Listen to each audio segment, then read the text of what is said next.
we won the league last year, and we won the tournament. So we feel like that's the way it should be, every year. The first year we were here, we got second in the league by one game and played in the championship. So that's kind of that is the expectation that we have. I don't think that if we win the league and win the conference tournament, I don't think we'll be a 15 seed. We were a 13 seed last year. I'd be really surprised if we were a 15 seed. So hopefully we won't draw North Carolina unless, of course, Wofford beat them. So maybe we can beat them. I was going to say that. Have you had a chance to maybe see that Wofford-UNC game? And what were your perceptions of the Terriers beating the Tar Heels? I was really impressed. I was flipping back and forth between Furman and Tennessee and Wofford and Carolina that night, but I was so impressed with the way that Wofford answered the bell every time Carolina tried to make a run at them. They answered with a shot or a foul to get to the free throw line. And Fletcher McGee was, he's a tremendous shooter. He made big shots. Cameron Jackson was really good on the inside. I thought he was the key to the win. He scored at the basket, defended the rim. I was really impressed with the way they played. I texted Mike after the game. I said, a lot of people don't realize how hard it is to do what he just did. To go on the road like that, beat Carolina at Carolina, when they're, and then have to overcome a lot of things. And I thought they were just really, really good. Furman was really good that night against Tennessee. Tennessee was just a little bit tougher at the end and didn't allow that to happen. Where you could see where Carolina wasn't playing well. Then all of a sudden they thought, well, we got to turn it on, but it was too late, and Wofford just kept punching them in the mouth.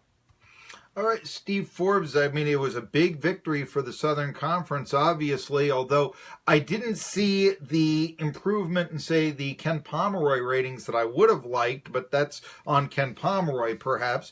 Anyway, I want to ask you this. Your next game is against Samford. What are the keys to beating the Bulldogs? Well, Samford's a little bit different than Mercer. They press. They have two different kinds of pressure. Back to zone, which is a lot like Mercer. So we got to handle the ball. We've done a good job of that. We did have 14 turnovers yesterday, which is a little high. I like to keep it 12 or under.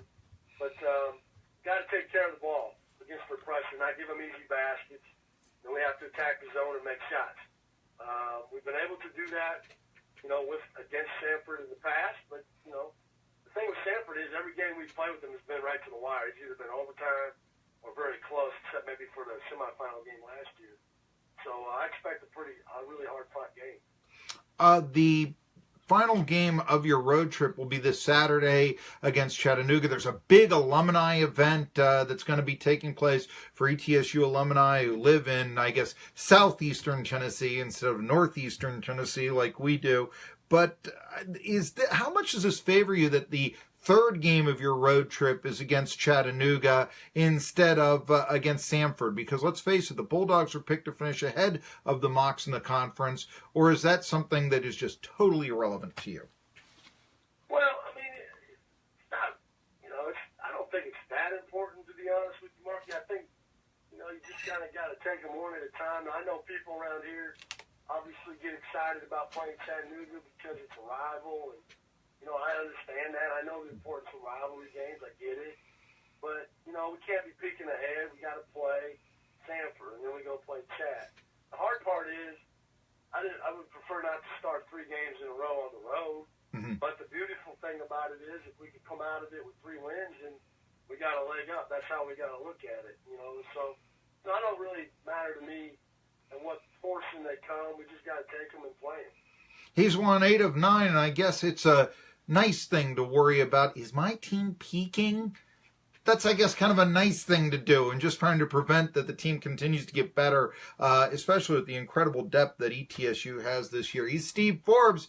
He's back in Johnson City, but is going to be going on the road this week before ETSU begins their Southern Conference home slate next week against UNCG. I look forward to talking to you again next week.